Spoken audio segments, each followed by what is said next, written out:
ভালো করে শুইয়ে পশুকে যাতে কষ্ট কম দিয়ে জবে করা যায় সেজন্য ধারালো ছুরি নিয়ে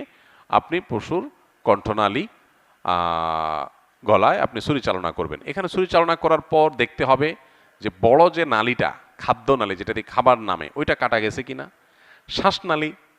মাঝারো সাইজের যেটা আছে সেটা কাটা গেছে কিনা,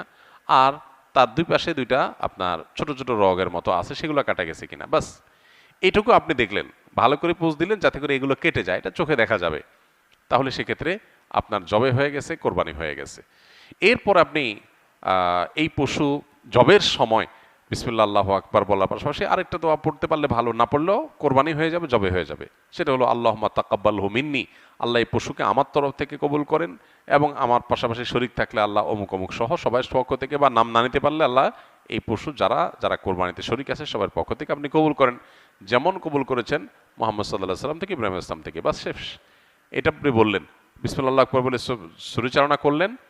রগগুলো কাটা গেল কিনা আপনি দেখলেন, কণ্ঠনালী শ্বাসনালী কাটা গেছে কিনা, দ্যাটস এনাফ, আপনার কোরবানি হয়ে গেছে। তাহলে এটা জটিল কোনো বিষয় না।